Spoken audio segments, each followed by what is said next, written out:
It was the holidays. Most of my friends were away, so I had decided to look for a part-time job to earn a bit of money. After waiting around for about a week, I finally got a call from a nearby restaurant asking me to come in for a trial. I had a fair bit of waitering experience, so I wasn't too surprised when the owner offered me the position. The place had a really creepy atmosphere to it. It was small, dimly lit, and every so often a terrible smell would circulate through the air. It wasn't somewhere I would have usually gone for, but I needed the money and kept reminding myself that I'd only be here until college started back up anyway. It was around 10 p.m. and I was out the front by myself cleaning the cutlery while I waited for the last table to leave. It was a table of 4 big guys.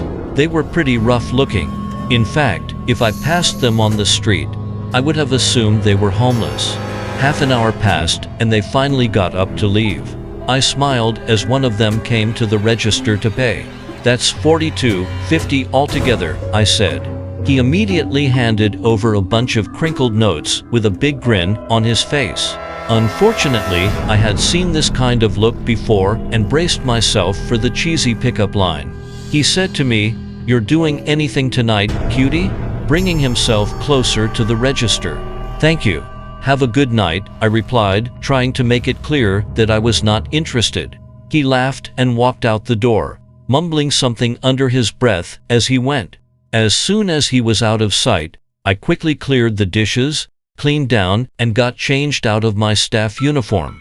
I waved goodbye to the last kitchen hand as I walked out the door and into the night.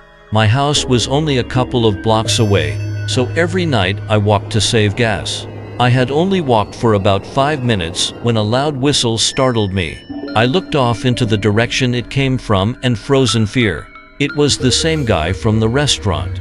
He was on the opposite side of the street, signaling for me to come over with a large grin on his face. I took a pause before my instincts kicked in and I started to quickly walk away. My house was still about 10 minutes away, and I could feel him getting closer with every step. Terrifying thoughts were racing around in my head.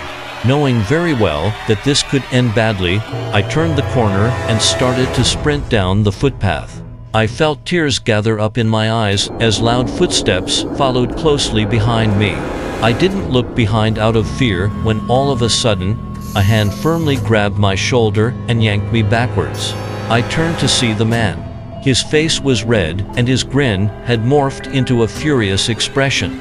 He put his finger up to his lips. "Don't scream or I'll cut you," he whispered.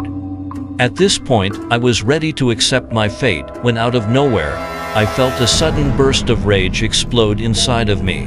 I grabbed his face and dug my nails deep into his eyes.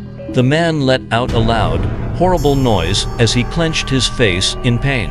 I took this chance and made a run for it. I ran all the way back to my flat, and after struggling to put the key in the door, I managed to get inside. As soon as I shut the door, I collapsed down onto the ground out of exhaustion and started to cry. My roommates all rushed down the stairs to see if I was okay. After walking me to a couch, I explained what happened. They were all shocked, whilst at the same time happy to see that I escaped from the man. I rang up the restaurant and quit the next day. It was a shame, really. The owners were so kind, and I really didn't mind the place. But I was too terrified to return, knowing that man could be waiting for me. I've started back at college now, and I'm slowly recovering from that incident. Sometimes I do get nightmares just thinking about what may have happened if I hadn't attacked that man like I did.